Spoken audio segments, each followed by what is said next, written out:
आज मुख्यमंत्री डॉक्टर मोहन यादव जी की अध्यक्षता में कैबिनेट की बैठक संपन्न हुई है, जिसमें कई महत्वपूर्ण निर्णय लिए गए हैं। जैसा कि आप जानते हैं कि 13 नवंबर को इंदौर में MP टेक ग्रोथ कॉन्क्लेव का आयोजन बहुत ही सफलतापूर्वक संपन्न हुआ है। स्पेस टेक नीति 2025 के मसौदे का भी अनावरण इसी कॉन्क्लेव में हुआ है, जिसमें IT, drone, aerospace, semiconductor, Raksha, EV, manufacturing इत्यादि क्षेत्रों में निवेश और भूमि आवंटन नीति प्रोत्साहन इत्यादि पर बहुत ही विस्तार से चर्चा हुई है। भारतीय सेना और राष्ट्रीय अंतर्राष्ट्रीय कंपनियों के प्रतिनिधियों को वहाँ पर बुलाया गया था। 1-to-1 उनसे चर्चा हुई। भारतीय सेना के मेजर कर्नल गौतम महाजन, ब्रिगेडियर NS रंधावा जैसे बड़े अधिकारी वहाँ पर उपस्थित थे। कॉन्क्लेव में निवेश और उद्योग संवर्धन के लिए 9 कंपनियों को भूमि आवंटन के लिए आशय पत्र भी जारी किए गए हैं। इस कॉन्क्लेव की समस्त गतिविधियों से 15,996 करोड़ रुपए का निवेश एवं लगभग 64,085 रोजगार के सृजन का मार्ग प्रशस्त होगा। कॉन्क्लेव में मध्य प्रदेश में निवेश और रोजगार सृजन को बढ़ावा देने की दिशा में 7 महत्वपूर्ण MOU भी साइन किए गए हैं। इसी प्रकार से स्पेस टेक नीति 2025 के मसौदे का भी अनावरण हुआ है। यह नीति राज्य को भारत की स्पेस टेक अर्थव्यवस्था में अग्रणी स्थान दिलाने की दिशा में महत्वपूर्ण पहल है, जिसके माध्यम से अंतरिक्ष प्रौद्योगिकी, स्पेस टेक्नोलॉजी, अनुसंधान, निवेश और रोजगार के नए द्वार खुलेंगे। भावांतर योजना जो शुरू की गई 13 तारीख को देवास से, उसके बहुत अच्छे परिणाम आ रहे हैं। 24/10/25 से 7/11/25 तक जो मॉडल रेट 4,020 था, वो 17/11/25 को बढ़ के 4,236 हो गया है। और समर्थन मूल्य से मॉडल रेट का डिफरेंस जो है वो भावांतर होता है। और अभी तक 15 दिनों में 1.33 लाख किसानों को के खाते में 233 करोड़ रुपए भावांतर की राशि अंतरण की जा चुकी है। 220 से अधिक मुख्य और 80 उपमंडियों में खरीदी की जा रही है सोयाबीन की। और ये भावांतर योजना से किसानों में काफ़ी हर्ष है और उनको काफ़ी लाभ मिल रहा है। जनजाति गौरव दिवस 15 नवंबर को बड़े धूमधाम से मनाया गया। जबलपुर में जो सबसे प्रमुख कार्यक्रम था पूरे प्रदेश का, उसमें वर्चुअल माध्यम से प्रधानमंत्री जी जुड़े और उन्होंने संबोधित किया। 150वीं जयंती भगवान बिरसा मुंडा की बड़वानी, अलीराजपुर, जबलपुर में विशेष आयोजन हुए। बाकी पूरे प्रदेश के सभी जिलों में इसके आयोजन हुए और काफ़ी बढ़ चढ़ के लोगों ने इस कार्यक्रम को में हिस्सा लिया और इसको अभूतपूर्व सफलता मिली है।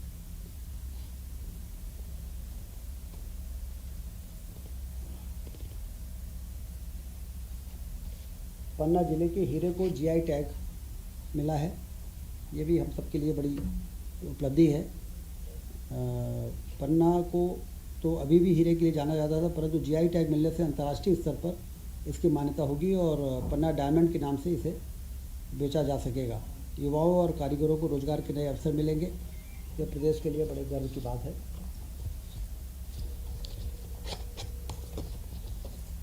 लाडली बहना योजना 12 नवंबर 2025 को सिवनी में 1,500 रुपये, 250 रुपये अलग से जोड़ के 1,500 रुपये अब हर महीने लाडली बहनाओं को ये राशि अंतरित की जा रही है। जैसा कि आप जानते हैं कि जून 23 में इस योजना की शुरुआत हुई, तब से अक्टूबर 25 तक बहनों को 44,900 करोड़ से अधिक की राशि का अंतरण किया जा सका है। इससे आर्थिक रूप से बहनें सशक्त हुई हैं, उनका आत्मविश्वास बढ़ा है और वो अपने बच्चों के, अपने परिवार के देखभाल में, उनके स्वास्थ्य के संबंध में ज़्यादा अधिक सक्षम हुई हैं। आज मुख्यमंत्री जी ने विशेष तौर से ये निर्देश दिया है कि इस राशि के अंतरण के साथ साथ उनको लंबे समय तक कैसे हम सक्षम बना सकते हैं, उनको रोज़गार कैसे जोड़ सकते हैं, इसकी भी योजना संबंधित विभाग बनाए, जिससे कि उनको अपने पैरों पे लंबे समय तक खड़ा किया जा सके। कैबिनेट के जो एजेंडे प्रमुख रूप से थे, उसमें सिंचाई के लिए सोलर पंप स्थापना की जो योजना 24 जनवरी 25 को लागू हुई, प्रधानमंत्री कृषक मित्र योजना में संशोधन का एजेंडा आज कैबिनेट में था, और उस संशोधन में 7.5 HP क्षमता का सोलर पंप लगाने के लिए अस्थायी विद्युत कनेक्शनधारी कृषक का अंश 10% रहेगा।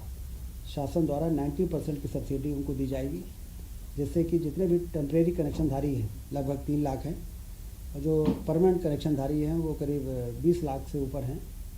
तो केंद्र सरकार की सब्सिडी का जो सीमा है, उस सीमा तक हम कृषकों को अब धीरे धीरे सोलर पंप में ट्रांसफ़र करेंगे, और केंद्र सरकार से भी लगातार ये मांग करेंगे कि आप उस सीमा को बढ़ाते जाएं, जिससे जल्दी से जल्दी हम सारे टेम्परेरी कनेक्शनधारी और फिर परमानेंट कनेक्शनधारी को हम सोलर से ये जो इलेक्ट्रिक पंप से सोलर में शिफ्ट कर सकें, जिससे कि लाइन लॉस और सब्सिडी के जो बोझ आता है उससे भी मुक्ति मिले, और किसान भी क्वालिटी की बिजली आसानी से अपने स्तर पर प्राप्त कर सके सोलर के द्वारा।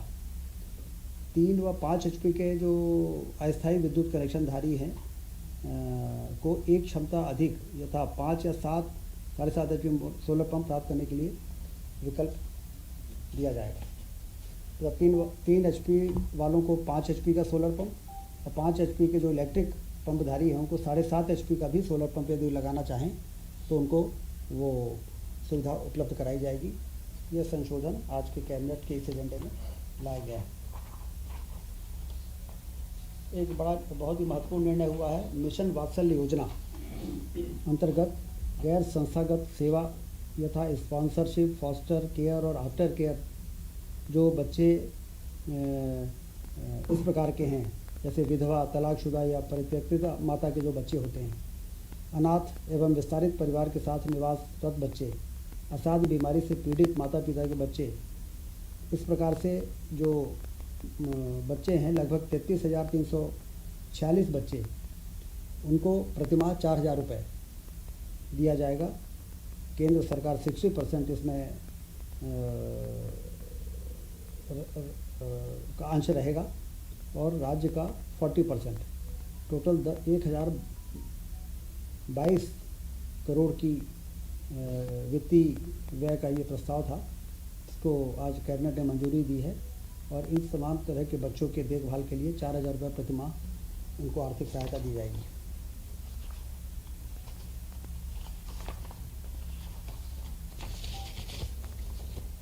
मेडिको लीगल संस्थान के अधिकारियों को पुनरीक्षित वेतनमान 7वां वेतनमान का वार्षिक लाभ 1/1/2016 से प्रदान किया गया है। उसी अनुक्रम में मेडिको लीगल संस्थान के अधिकारियों को भी लाभ दिए जाने का निर्णय लिया गया है। 93 लाख रुपये इसमें एरियर की राशि का वित्तीय भार आएगा।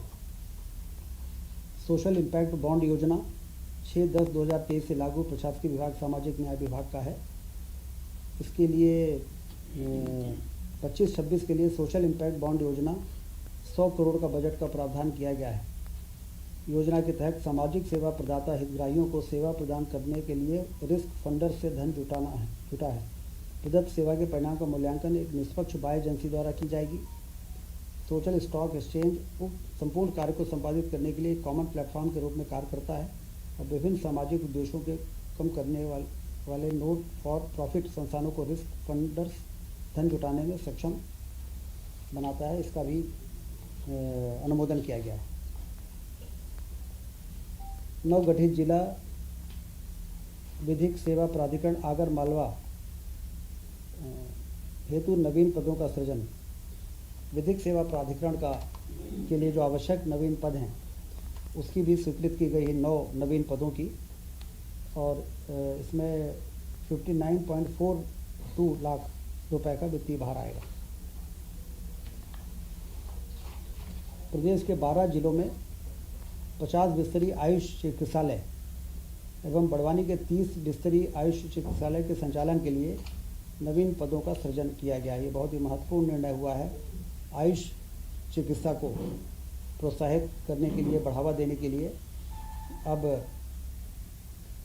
भोपाल, इंदौर, नरसिंहपुर, मंडलेश्वर, बालाघाट, गुना, भिंड, सीहोर, पन्ना, श्योपुर, अमरकंटक, सुजालपुर में 50 बिस्तर के आयुष चिकित्सालय बनाए जाएंगे और बड़वानी के 30 बिस्तरीय आयुष चिकित्सालय के संचालन के लिए 373 नवीन पदों का सृजन किया गया है। इसके साथ ही 806 मानव संसाधन सेवाएं ऑन कॉल हेतु स्वीकृत की गई हैं। इन 373 नियमित पदों पर वार्षिक व्यय आएगा 25 करोड़ 57 लाख रुपए और 806 जो मानव सेवाओं का प्रबंधन भारत सरकार के राष्ट्रीय आयुष मिशन से किया जाएगा। ये बड़ा मैन पावर मंजूर हुआ है जिससे आयुष चिकित्सा को गति मिलेगी। 12 डिस्ट्रिक्ट में आयुष हॉस्पिटल ओपन किए जा रहे हैं।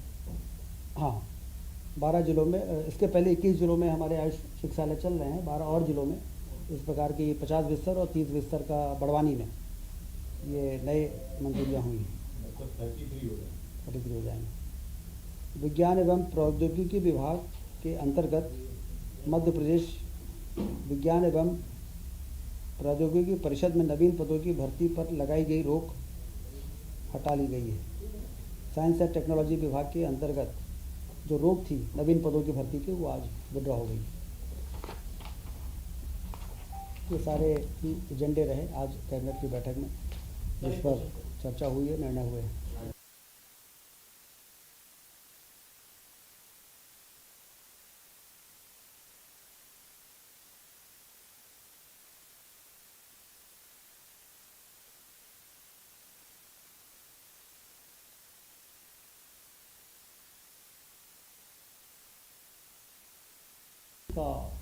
सब चेंज करके सर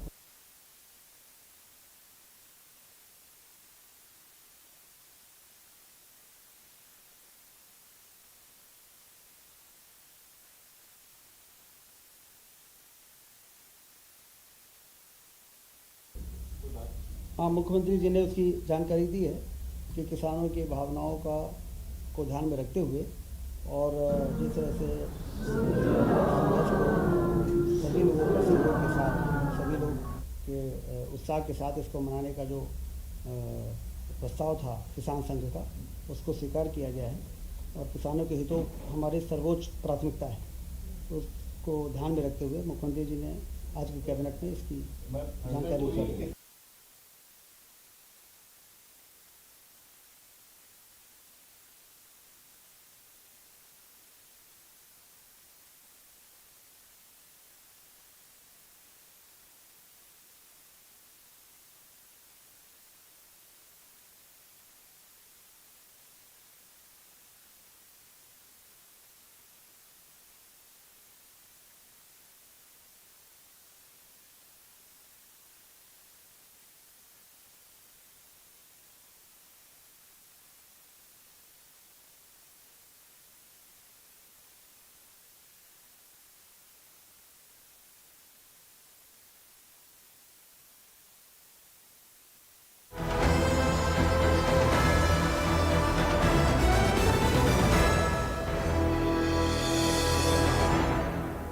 $25 लाख का हॉस्पिटल बिल है, इतने पैसे कहाँ से आएंगे? पैसों